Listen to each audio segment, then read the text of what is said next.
punctual. That was 100% my fault. So I'm excited to be able to have our first one team virtual training event of 2023. Actually, Terrie and I and Debbie Frapp were just on another Zoom, and Debbie asked a great question. When do you stop saying Happy New Year?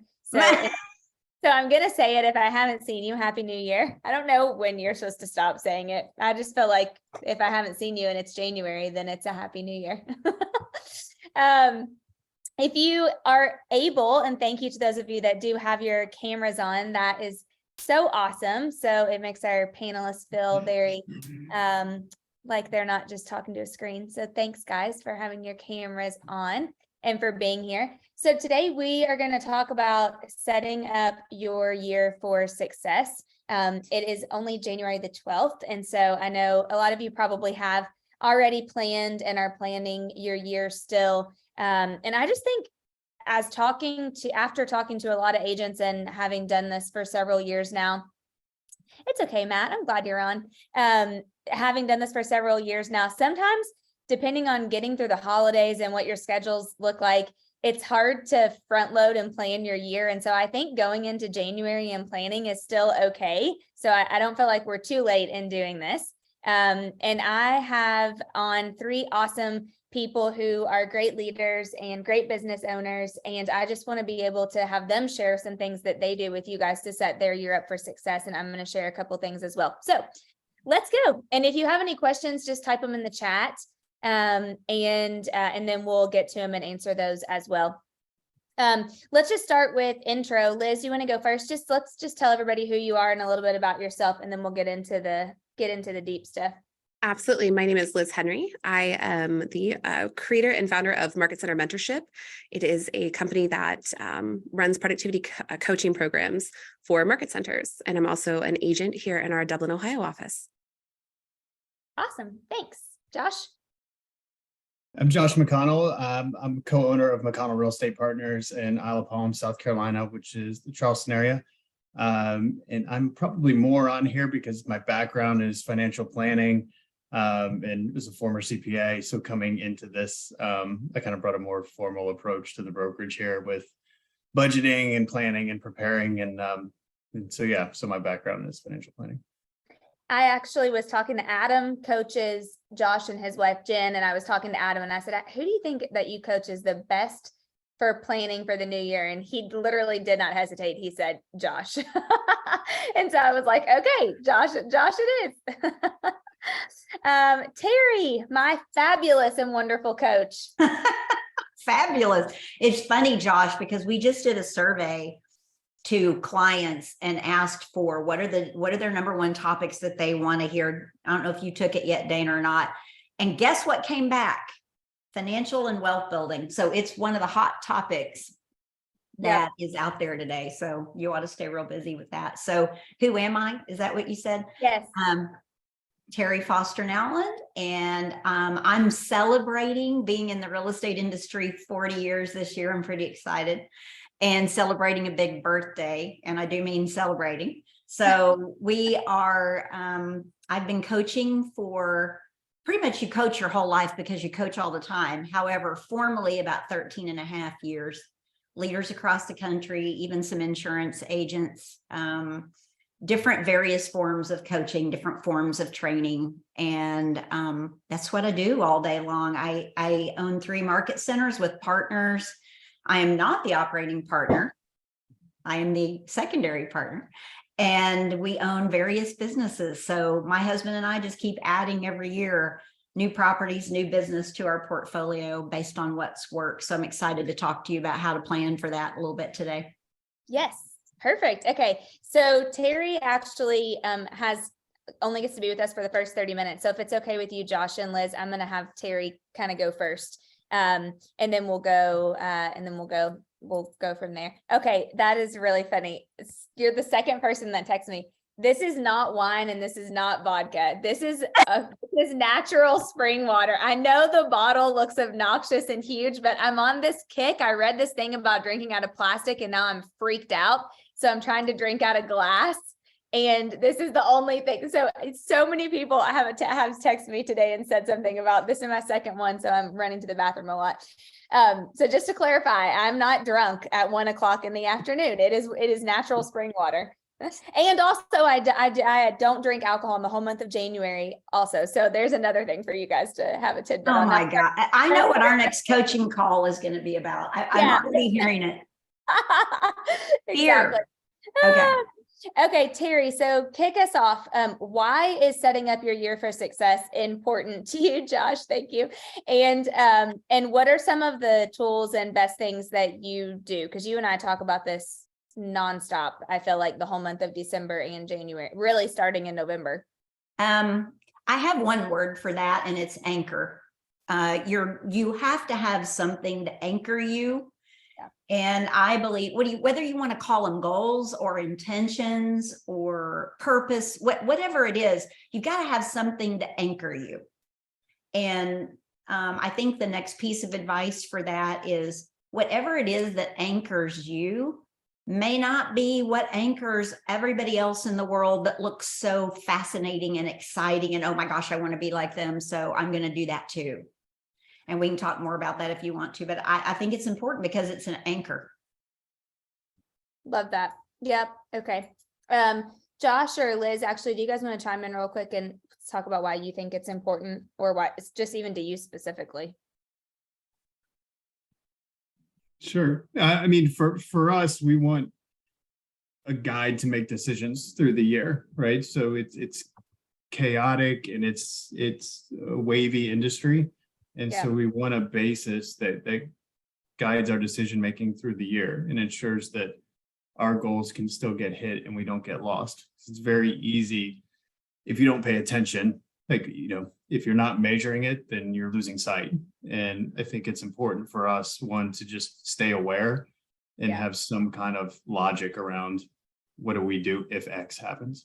Yeah, I love that. I love that you said if you don't measure, you lose sight. That's very, very, very true. Huge aha. Everyone should write that down. Yeah. Liz, what about you?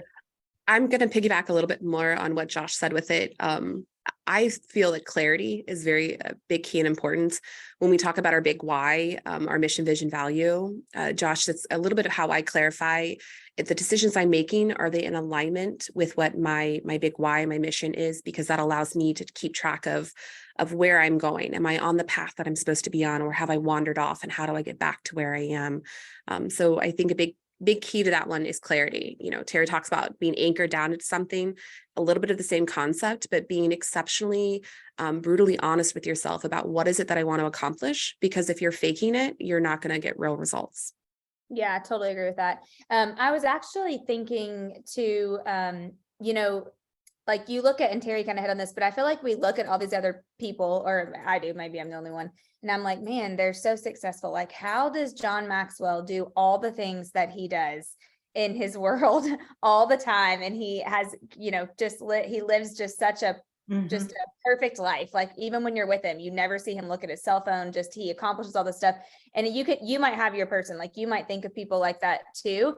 And I think we all only have 24 hours in a day. And so I think we have to have a plan. Like, we have to have the tools and the plans that are going to, if we want to achieve the level of success that we want to achieve. And it's not really fair to compare ourselves to the other people, because they're living their 24 hours better than we are, is the only way that I look at it. They surround themselves with great people, and they manage their time really well. And they focus on the things that they're supposed to focus on. And that's one of the reasons why I'm going to share with you guys here in a little bit a copy of my 411, and some of you have seen it, and I can share the digital. But I even asked Terrie for extra accountability this year. If I don't have it, then I'm in trouble. Something bad is happening. I'm paying for my call and we're not having it, or something, because I need to stay on it. I mean, that's it. So Terrie, what are some things? Talk to us about what you prepared to share about planning for the year. Okay. And Adam told me that if you don't stay accountable to your 411, your spending budget goes down on, anyway, He didn't Yes. really. I'm just teasing. I'm getting a taste of that right now. So you guys pray for me, no alcohol and no spending on anything that's not necessity for my 21 days. And you'd be surprised how often all of us get something from Amazon that's absolutely meaningless because it was just an order. So anyway, sorry, keep going, Terry. That would be my husband that does that. I don't do that. I do. There are some people on here that know I don't love to shop. Okay, so how do I prepare? The first thing, go back to that anchor word. I go back and say, I anchor myself based on what happened in the year before. So you've got to anchor 2022. And what I mean by that is you've got to go back in and analyze who were the people in my life that contributed at a high level. And this isn't judgy. This isn't good or bad. This is just maybe this is what I do personally. Who were the people in my life that influenced me in a good way, that motivated me, that challenged me? Who were those people? Because those are the people you probably want to keep in your life. And this could be anything from mentors, speakers, coaches, trainers, whatever that is. And then the other side of that is you really need to look at who were the people in my life that, not good or bad, just they didn't add value to me. I'm still friends, but I'm going to not do the kind of time I did with them the year before. And that comes directly from John Maxwell, by the way, going back to what he says. I heard him say that years and years ago. And at first I was like, oh gosh, how do you do that?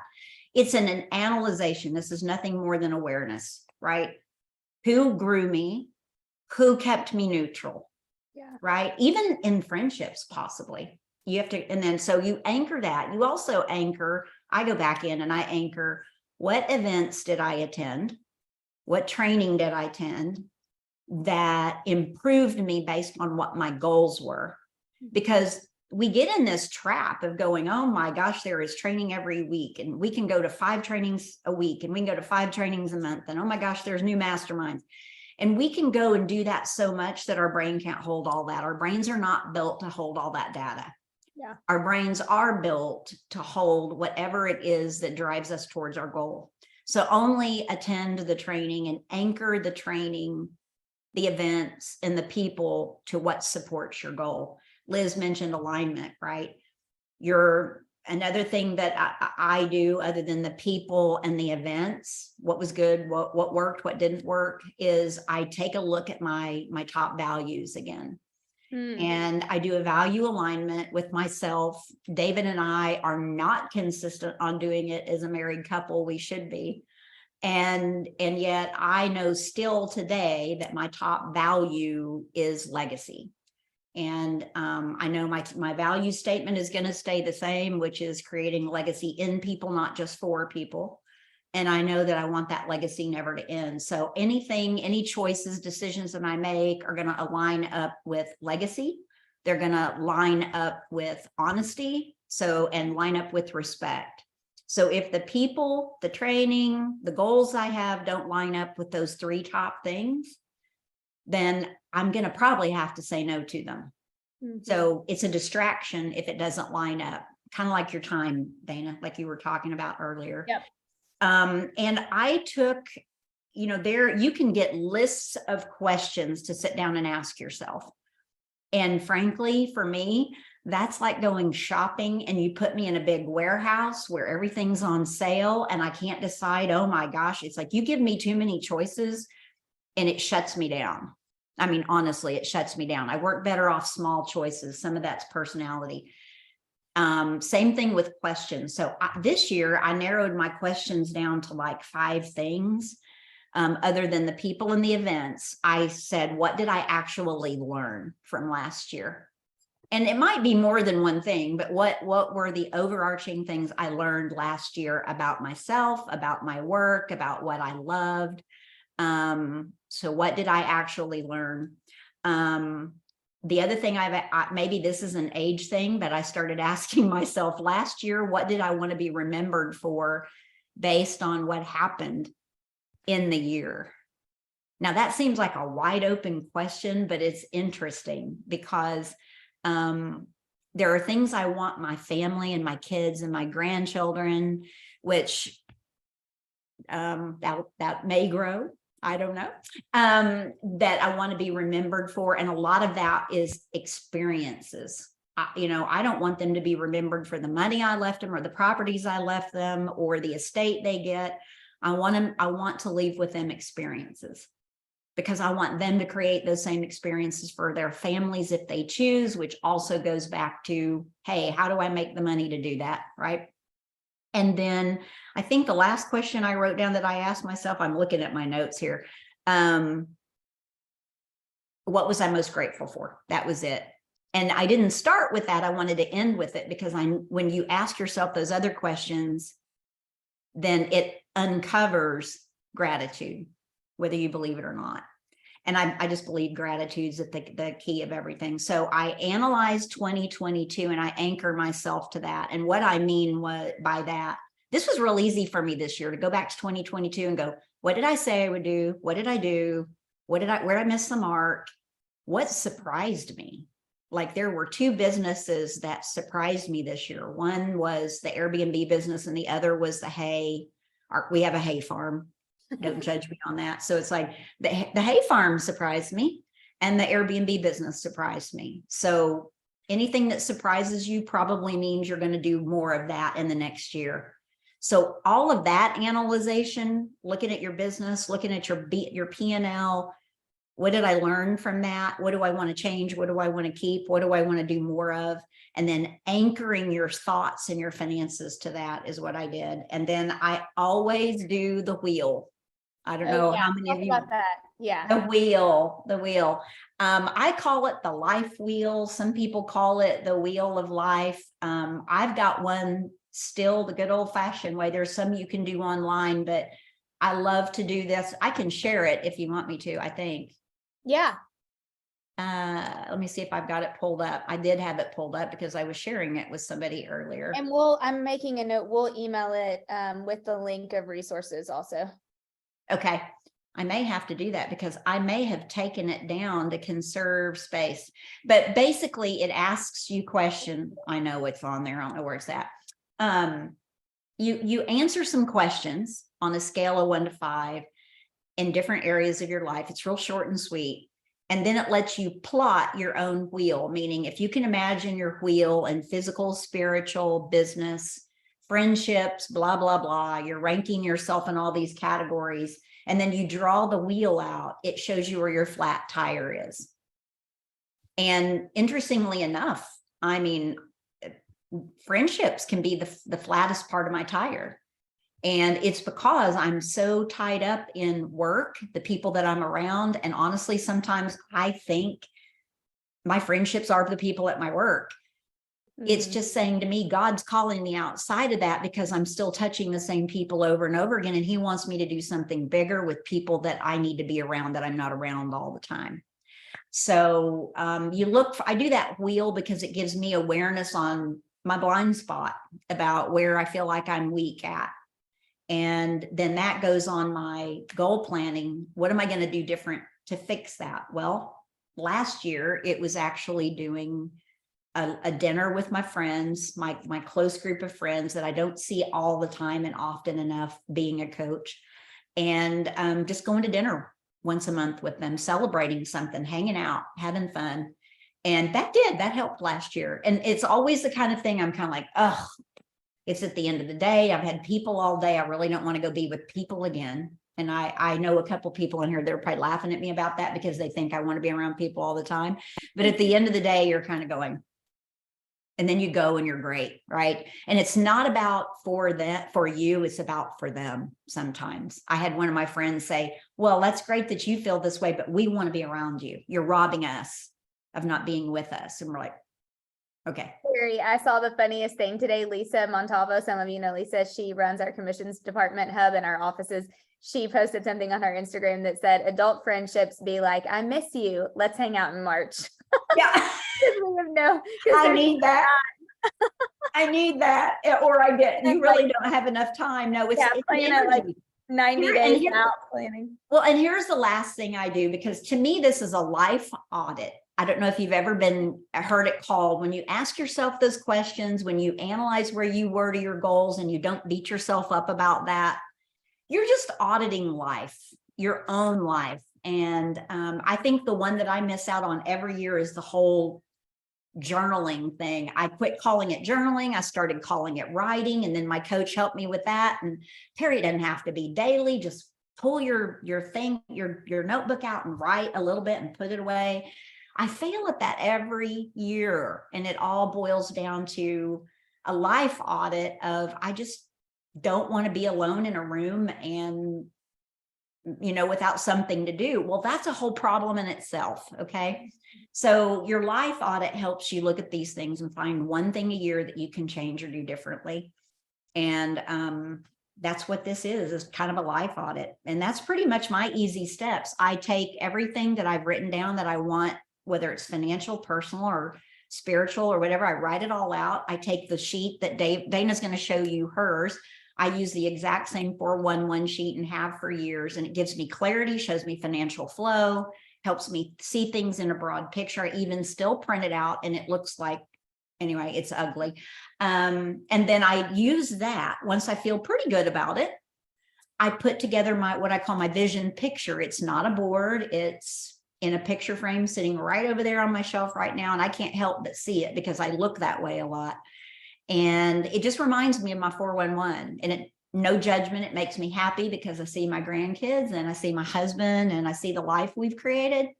And it makes me real happy for where I'm at. So that's it. That's as simple as it is. And there is no time frame on when to create it. I've got some clients right now that said, okay, I'm going to make February 1 my deadline. I'm like, okay, great. Right? It's up to you. Let's just do it. Come up with 3 things. You don't have to be like everyone else. Yeah, I love that. I love that so much. Awesome. Thank you, Terrie, so much. I know Terrie has to hop at 1:30, so thanks you guys. Yeah, I'm going to stay on until the next person shows up. So I'm going to drop in until I can't anymore. And then Terrie, I did put the Wheel of Life that I don't know if that's the one you use. I felt like maybe even, I don't know, but I put it in the chat. So there is one in the chat. And then if you have a different one, Terrie, you can send it to me and we'll share it in the resources too. Okay, perfect. I'll look it up. Awesome. And then if you have any questions for Terrie, you can drop them in the chat as well. Yeah, I'll be here for a while. Okay, perfect. Awesome. Thank you. You're welcome. So before, same Brian, best coach ever. Oh, Brian, you and I need to talk. Okay. That's on me. It's in my court. Okay. I love that we have all this like wheel of coaches happening around here. Okay. So let's go next to the financial piece, because I think this is one of the ones that people struggle with the most, is planning financially for your year. I do have a column and I'll share that with you. I'm going to go last at the end. But Josh, let's go to you next. And I know Josh was like, I'm going to put everybody to sleep talking about numbers. And I said, no, you won't. And just like Terrie said, it's perfect timing, because you guys, the 2 things that came out of the pandemic that you hear over and over statistically are that people care more about their health and their wealth. And honestly, like, that's it. I mean, your health and your wealth. And think about it, when you don't have your health or you don't have your wealth, what do you really have? So Josh, share with us a little bit about financially how you set you guys up for a great year. Yeah. And I think, to kind of piggyback Terrie, and just what's consistent with a lot of people that have success with hitting goals, is that the purpose is always non-material, right? There's always a deeper purpose, where Terrie mentioned legacy, or there's a cause or something that it starts with, which makes, as you're going through and it's chaotic, and you're not always motivated. It's what kind of kicks you in gear, is the first piece. And that everyone detaches at set intervals and reviews. So an important piece for us, and when I was in larger company planning, budget can't become gospel, because the year won't go exactly according to plan. So we do quarterly audits and reforecasting in our business. So that's kind of the first point to make, is we set the budget, but things don't move exactly the way we plan, right? Yeah. So we'll do quarterly adjustments and quarterly reforecasts and rebucket. One of the, just higher level things to the year flowing the way we intend, or holding the bottom line if the top line has waves. I think the implementation of budget is as important as actually putting it on paper. So what we do is kind of as you see independent contractors or people running their own business, you know, you hear of some who all of a sudden it comes tax time and they're terrified. You never hear of a W-2 employee who's Yeah. terrified of tax time, right? They're always waiting on their return, and it's because No, opposite. yeah, yeah, We're it's like because crap, and they're like, yes. yeah, yeah, and it's because and it's because the discipline is forced on them, right? Yeah. Like they don't see it. If they make, for simple terms, if they're making 100 grand, they're getting 65 and they're living off 65. So creating the separate buckets for everything you want to do, for capital reserves, for major projects you want to do, for where you want to reinvest, we keep separate accounts. So a big piece of ours, same thing when we talk about purpose, kind of philanthropic cause of ours is a primary purpose of our business. So that comes out of every commission. So of every commission, we kind of automate percentages based on what we do with the budget that year. So it makes it easier to just personally live, understand what you're taking from the business, what should get reinvested back into the business, because those are things that are really easy to get off course. I remember year one when I came in, and I was leaving corporate finance. I was like, all right, I'm removing myself from finance. I'm turning on this switch. I'm going in with my wife into this new industry, and kind of took my eyes off forecasting and budgeting. And then we looked at the end of the year and we're like, dang, like that got carried away, on marketing spend that made no sense. So it is important, at least at quarterlies, regardless of what you're putting on paper, to track it and reevaluate. So, we've got it in our business to where I'll update the financials daily, and it sounds extreme, but it's honestly 5 minutes once you get everything automated and you get your templates in place and you get a system in place. It's really simple to just, after you do your follow-up or client touches or contract work during the day, to take 5 minutes to update your financials. And then we review them. We review revenue weekly, and we'll review financials monthly and then reforecast quarterly. So that's kind of my overhanging, regardless of what goes on paper. But we lead in terms of the budgeting process. We lead with revenue. So it's really easy to just look at data. And I think a good example, our business here, we transitioned to entirely referral and past client last year.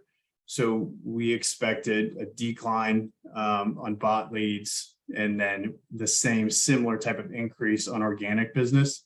And then so if you look at our year and you look at our growth rate, if you forecasted that forward, you'd be underperforming, because we intentionally lost part of the bot business to focus just on the organic business.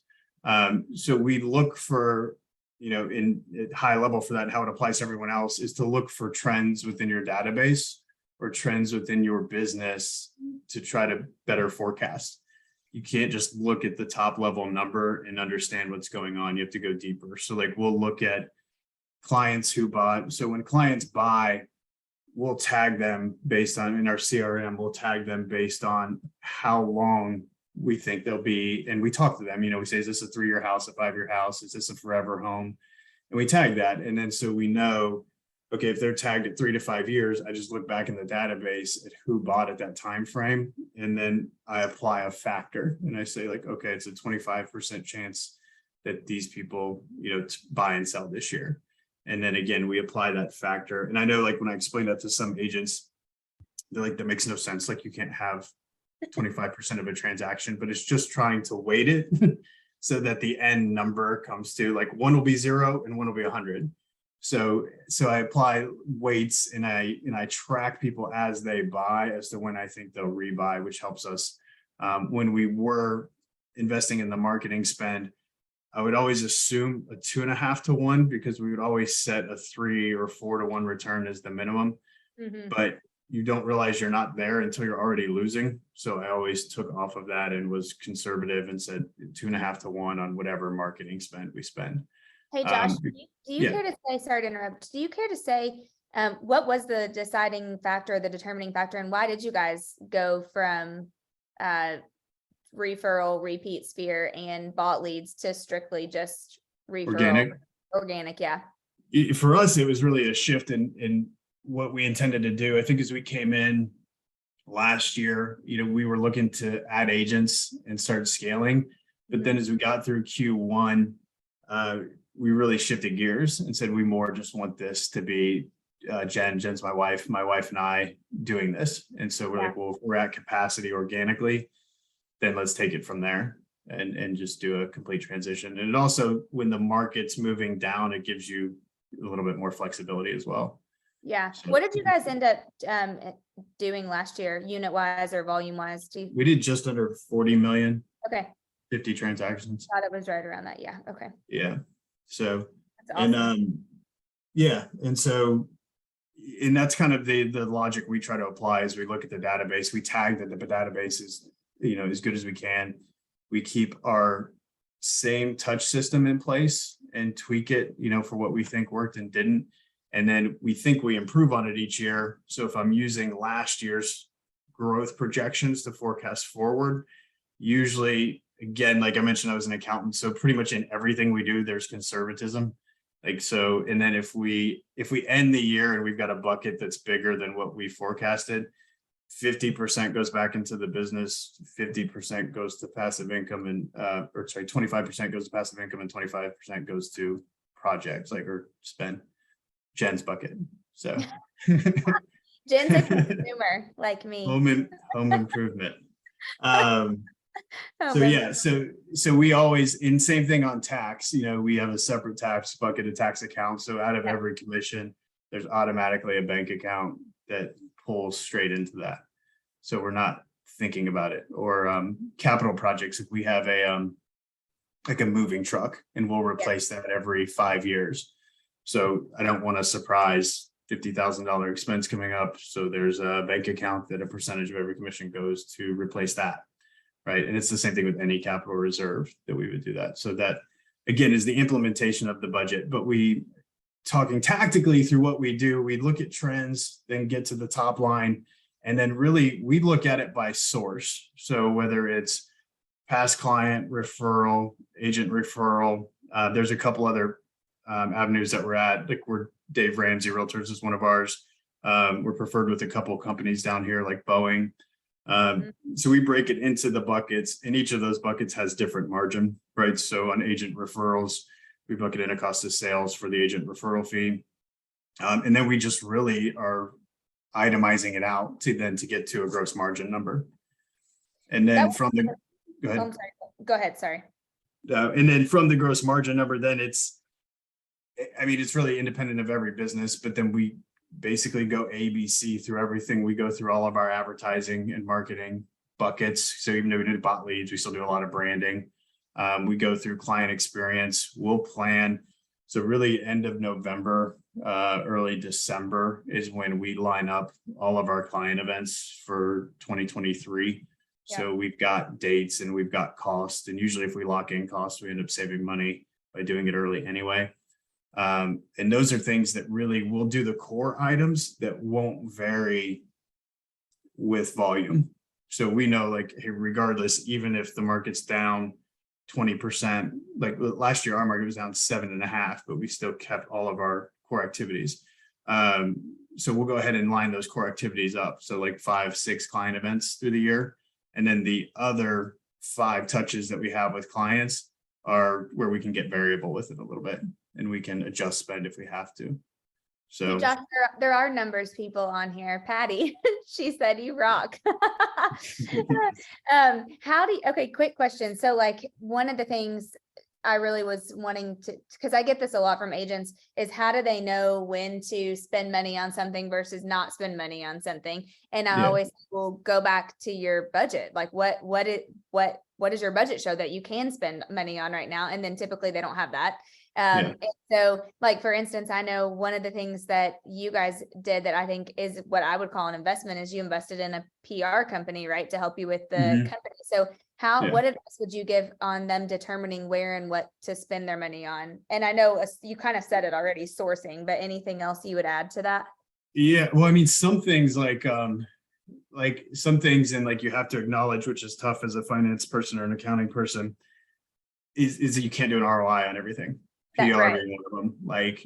Every year I bring it up and I'm and I'm I got to stop myself, like, because it is like doing what we intended on intangible. doing. Yeah. It's doing what we intended on doing on branding, and it's just something I can't put a number on, and I need to just not think about it. So as long as there's a bucket for it and revenue supporting it, we have the logic at the beginning of the year.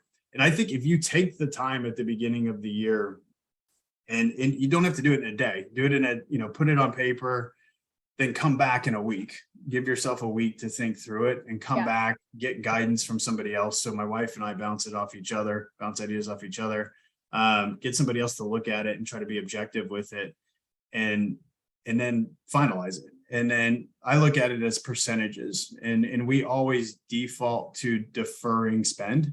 So like if we have a bucket to add staff next year, we won't add staff until we're past the point, right? Like we're just gonna have a stressful couple months, It's like how I approach it versus hiring in advance and then being stressed out. And we always have a 90-day reserve when we hire that person.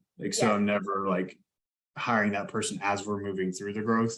It's always a quarter in reserve. So like, again, as a percentage of commission for like the next person we want to hire, there is a bucket there that has a reserve set up for when that person's hired in case, because real estate's wavy. It is. Yeah. Very good point. Yeah. And so we look at it as really percentage based, as revenue leads the way. As we get revenue, we move to the buckets that we budgeted for. And budget really is our North Star then. So it's the basis. Like we'll give ourselves once a quarter, like I mentioned, to kind of reset budget and say like, no, that's obviously not work. Because we're wrong a lot, So it's like, right. We're like, oh, we thought that was the greatest idea ever. And we thought this was going to be a 7-to-1 return. And nope, we're like lighting money on fire and we need to nix it. So I think that's promising for people to hear though, because not every single thing that you do is going to work and like we want it to, but it doesn't. It's part of it. Yeah. And some of them are so like we still like look back at it. We're like, when we do budget, we're like, that's a good idea. Like we should have been doing that earlier. And we're like, we thought this was a good idea too. And it's like, we'll see how it plays out. Totally. So, but yeah, so we lead based on percentages. Okay. I was going to say, any big last kind of takeaway that you would want them to have or no? I just make it easier on yourself, right? Like if it's just like anybody, like if it's hard to get up to work out in the morning, like put your clothes out, like put your keys right there, like anything you can do to make it easier on yourself so that you're not having to implement discipline. And I think the biggest thing to following your budget is setting those buckets and really make it, if it's something you don't want to spend during the year, make it really difficult to get it, and put it in a bucket that's you've really got to think about it and go through processes to go against what you said you were going to do at the beginning of the year. I love the bucket idea. That was what I wrote down, all of the ones that you said. And I think that's such a good idea. And for some of you that struggle with this, your first goal needs to be to make enough money to hire somebody to do it for you. And because it has to be done, right? And so if you aren't minded like that, or you don't enjoy it, then, I think it's important to be able to leverage that out for sure. Jennifer had a quick question. What do you think you need money, I think, as a newer agent to start? Seed money type of thing. Okay. Like in reserve kind of, Jennifer, is that what you're talking about? Ours was a little bit different because I was coming in like later in life, doing this as a second career when I jumped in with my wife, and we were kind of starting in a new market. So we did a year reserve, but that's extreme, and we were doing bought leads the first year too, which is what we set up for. So I stayed in corporate an extra 2 years basically to build that reserve from when we initially decided we were going to do this together. Yeah. And I think Jennifer, I think Gary Keller says 6 months. So that's probably double what most would be. And I also think every market is different. I think you have to really take into consideration what market you're in too, for sure. Yeah. Maria said you bought leads at the beginning. So were you doing realtor.com? I don't remember. We did Facebook, we did Zillow, We did Wailopo. We did Yeah. Oh yeah. for a Okay. bit. So Yeah. yeah. Okay, cool. Okay, thank you, Josh. Any other questions you guys have, you can type them in the chat. And I know we're getting some really, really great questions, you guys. So good job. And thank you, Josh, for sharing. And honestly, I know sometimes numbers are hard, but that was so good because you guys, I took down even a lot of ideas of things that you can put into place when it comes to planning for your financially. And I'll show you also just the bits and pieces on my 411. Liz, okay, talk to us about how you plan and start a year. I mean, Liz even like meal preps, I feel like, for the entire year. It's starting the So beginning. this is my planner, just so everyone can see. This is legit. So when we talk about I meal prep. You guys are gonna call me crazy. This is okay. Buckle up, buttercups. I meal prep for the entire week, which means I also grocery shop in 1 week periods or sometimes 2 week periods. I also prep for the entire week, all the clothes for myself and my children. I have a 2-year-old and 4-year-old little boys. And then I sit down on Sundays and I fill out my planner and I time block out. And in order for me to be successful with that, I have to be exceptionally clear about what I need to accomplish in that day, so that when 5:30 hits, my phone goes on do not disturb. I don't deal with anything. I focus on my feral children and that's what I do. Anybody that has boys, you will understand my pain right now. But that's a lot of what I do. It's a lot of preparation. So Josh, you talked a lot about the budgeting. One of the things I think people need to shift their mindset on when it comes to thinking of that, instead of thinking of it as a constraint, think of it as the freedom that you know that you're well within the bounds of the norm of what you're supposed to be doing, so you don't have to worry about it. And so I've talked about before, decision fatigue is a really big thing. When we talk about anchors with Terrie earlier, it's the same concept about that clarity. You need to have a clarity about what you're doing, so it's less work for you to make that decision. And it also helps you get through your life. You talked about you can't get up in the morning to work out. You lay out your clothes, you got your workout bottle, you got everything set up with it. Same concept with life. When you're trying to juggle your personal life and your home life, we talk about that wheel of life. And Gary talks about the balls. Some of them are rubber, some of them are glass. Yeah. That's the one side that I can't let my flat tire happen to. So when I'm looking at that, I'm going to understand that there's going to be some things in my life that are going to suffer, but there's other ones that aren't. And my job is to make sure that I have a very clear idea of what those priorities are, to make sure I don't nick or break those glass balls. Liz, have you always been like that, or have you grown in that? I've always been this way when it comes to planners. It's probably been within the past 2 years that I became really good at it. One of the things was I had a coach. I have people holding me accountable. And I also learned that in order for me to accomplish what I want to accomplish and be a good mom and be a good wife, like I had to get my stuff together. I want to share a story about you. I didn't ask your permission, but I think it's probably going to be okay. We said, Nikki's face is like, uh-oh, Dana's getting ready. So we sat down probably, I guess that was 2 years ago, and did a 5-year motivation of where you wanted to be in 5 years. And we wrote it on this huge, big whiteboard in the training room. And it was really cool because last year when Q3 or Q4, I don't remember, you sent me a picture of it and a list of several of the things that she had. One of them was fun, like a dog, like she got a puppy, which was cool. And she had that on her list on her 5-year thing for her family. But you went through and said, though, look at some of these things that I've already done. And it's only been a year or a year and a half. But it was that the fact that you took the time to actually make it, like put it out, put it on paper and get it out of your mind, I feel like. Mm-hmm. That's a huge part of it. And I think Terrie brought this up earlier, and you posted something on Instagram recently where we talk about getting some of the toxic things out of our lives. And when we talk about toxic, don't think that it's an instant bad thing. It just means that it doesn't fit in alignment with what your life is right now, where you're growing. You're going to outgrow some people, and that's okay. It doesn't mean that you have to completely, ostracize them, but you need to have a very clear understanding about, who you are, who you're surrounding yourself with, even down, and this sounds goofy, guys, but even down to your Instagram feed. And I know that sounds silly, but I really went through one, this is probably about a year ago, and I got rid of anything that didn't make me feel good or gave me peace, because I wanted to surround myself with things that were going to help me keep focused, that were going to keep me at peace, that were in alignment with my beliefs, so that I wasn't getting off topic, or I wasn't straying away from really what that hyper focus was for me. Yeah, it's And again, it's you. You know, it's your energy.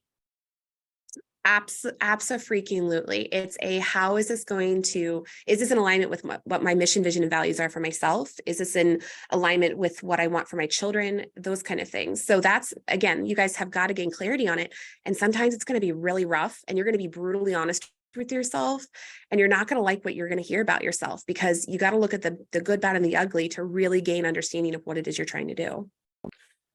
Liz, That went off on a philosophical tangent. no, it was really good. What advice would you give somebody who maybe they haven't started planning for this year and they're not great at it, or they've never done it before? That's a really great question. I get asked this all the time. Write it down. Write down everything that pops in your head of what you want. When you sit and close your eyes in a year from now and you think to yourself, this is the exact position I'm sitting. This is what I'm wearing. This is who's surrounding me. This is what I have to look forward to. What is that life that I've created? And then that's going to give you clarity about what your actual true heart desires are. And then you look at it and you go, what do I need to accomplish this? What are the things that I have to do? And breaking it down. And Josh, you talk about buckets when it comes to finances. We need to do buckets in our life. Where does this fit into this bucket? Does it not fit in a bucket? Then it doesn't belong in my life plan. Will you talk 1 minute on time blocking? My love language, you mean? Yes. So time blocking, we all know the time blocking concept. We hash out what we want to accomplish. We give ourselves a timer, but we also know that sometimes things don't always go to plan. So you really need to have clarity. And that's where writing things down for me, for example, really helps.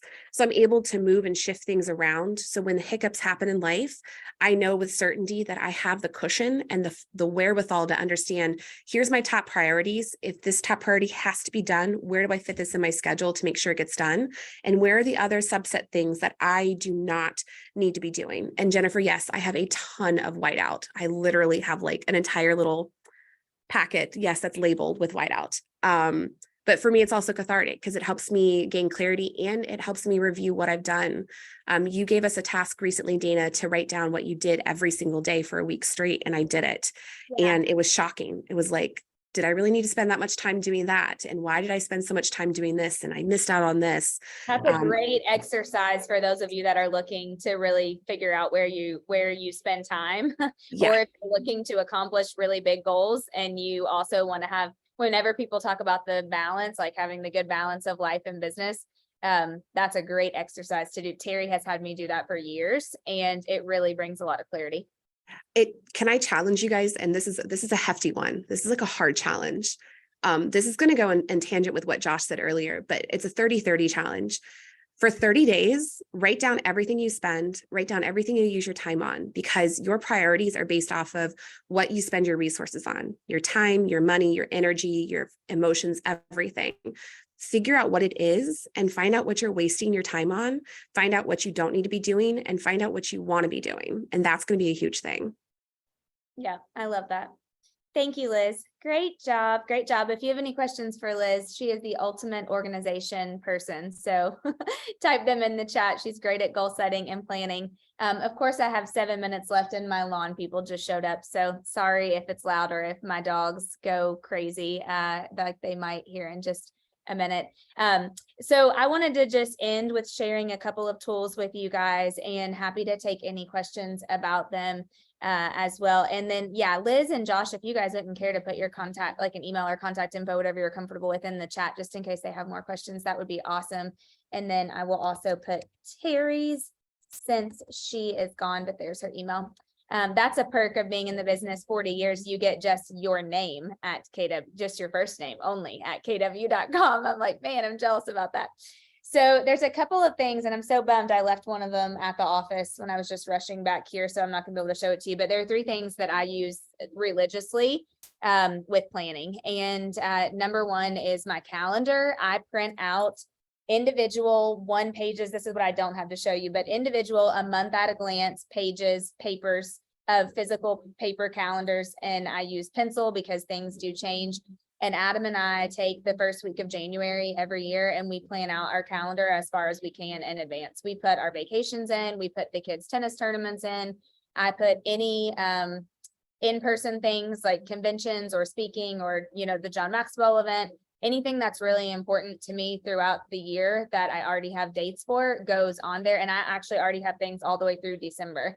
And Gary Keller taught me that. And he said, if you can't look at a month at a glance any day at any minute of your day, then you have a problem and you're never going to be able to time block correctly. And that's also when we miss things. And there are certain things that I don't want to miss.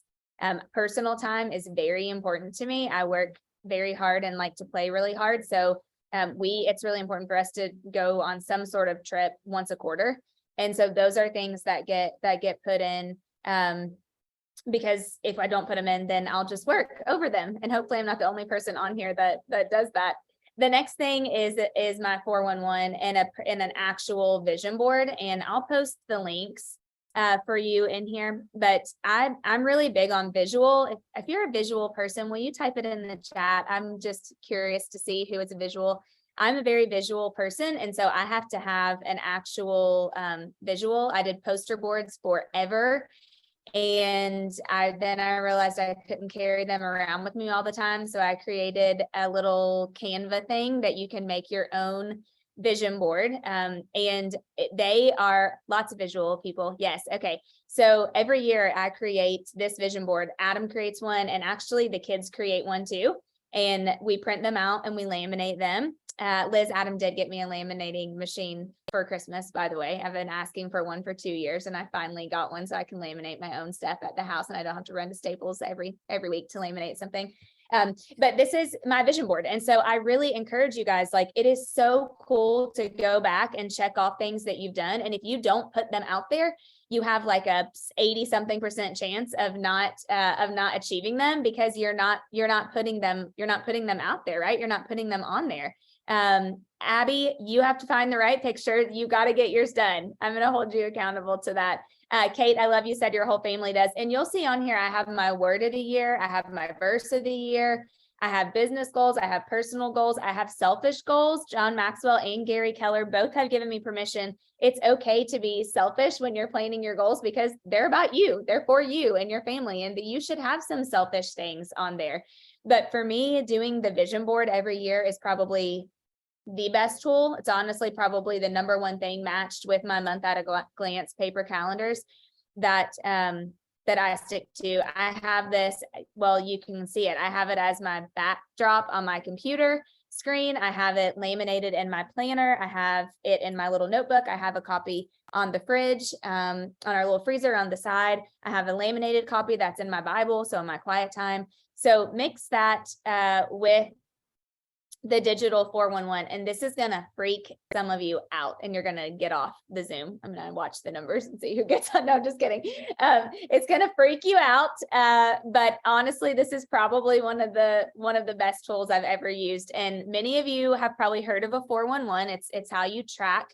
I didn't like the paper version. So this is a digital version. Terrie shared with you that she uses this too. I know a lot of people inside of KW that have used this before. And if you're not, I'm happy to, I know Bridget said so many tabs, I know. So here's what it is. It's a 5-year goal at the top and you have a column for each thing that's in your life that you want to grow. So every business that you would have, whatever that looks like, you would have on your 411. And then you never take off personal development, financial, family, spiritual, and physical. So those never go away. You should have 5-year goals, 1-year goals, all the way down to your weekly goal in each of those 5 categories. Your personal development, your financial, your family, your spiritual, and your physical should never go away. So you set 5-year goals at the top, and then you move them down to your annual goal for the year. So here's 2023. So you would say, okay, if I want to have, whatever, I'm just trying to pick one. If I want to pay off the Charleston house by 2026, like what does that look like? Or whatever it is that your goals are. Then you bring them down and you put your annual goals in the 2023. And then every single month you just start, I like to start another tab and copy over and paste so that I can actually see at a month at a glance what I've accomplished each month. It's really kind of cool to go back and look at that. But then you break it down and you say, okay, in January, this, and this needs to happen in order for us to be able to hit the goals that we have. Like this year, we just hired a new CPA. So that was a huge one for us financially.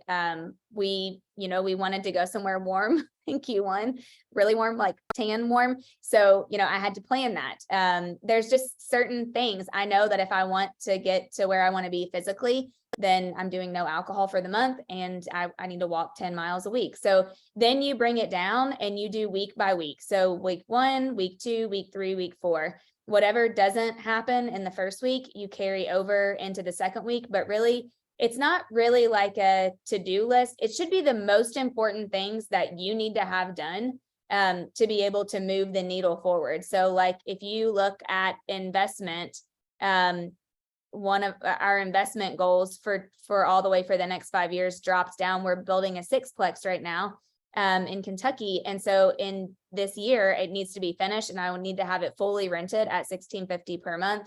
So in January,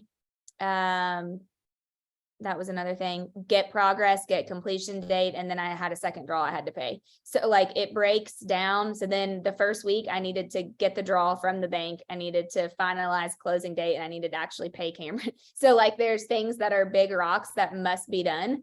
And those are what go on each week. So let me check the chat.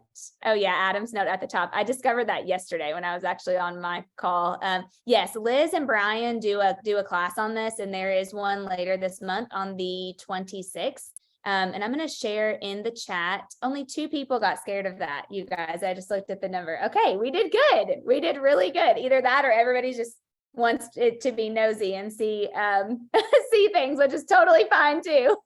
And if you guys want, there's nothing like to hold yourself accountable to share it across the interwebs. So if anybody wants to share yours with me, I'm happy to look at yours and help as well. But I am going to share with you the link. Here it is in the chat. If you are interested in doing that, the only thing is please make sure that you make a copy. So when you click that, then it's going to pull up a sheet in Google. You just need to hit make a copy so that you don't mess up the template, because then Heather will be mad at me, and that we all know that won't work. So Dana, I just sent you my 411, and after seeing yours, I feel like I need to like improve stuff. You know, because here's the deal. So I look at Linda's McKissick. So if that makes any of you guys feel better too, like I think Linda's like, you need to add a private jet to yours. I'm like, yeah, Linda, I am going to get right on that by 2025. But remember what Craig Groeschel says, the quickest way to kill or destroy something special is to compare it to something else. So you should have no comparison in what you're doing or with anybody else. But I do the same thing. It's kind of natural, Liz. But really, I like to see other people's because I like to get ideas. I mean, it's an awesome thing to be able to get ideas, from other people too, and to see something that they may have on there. So I know we're 2 minutes behind. I'm actually was trying to find the link. 1 second. And I'm gonna, if you are interested in making a vision board, I have the link to that as well. And then we will wrap up. And if you guys have any questions, let me know, but would love to hear in the chat if today was helpful for you. There we go. There's the link for the digital vision board. It is $29, but I don't do it. Like I don't make money off that. It just pays to like host it and do all those types of things because I have to have a Shopify account, and all this fancy Canva account and all this other stuff. But was this helpful? Did you guys get some good stuff from today? Awesome. Okay, perfect. Thank you so much for being on. And if there's anything that we can do to help with your goals, as always, please let me know. Thank you, Josh. Thank you, Liz.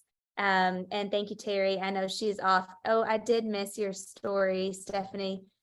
I'm sure it's fun. I say a couple years ago, I was on Adam's 411 to get engaged, married, and not on Dana's. That's right. That is accurate. Yes, Adam's not on, so we can say that. Thank you guys so much. Have a great rest of your day. Thank you. Thanks, guys. If you need help, just holler at me. Thanks, Josh. Thanks, Liz.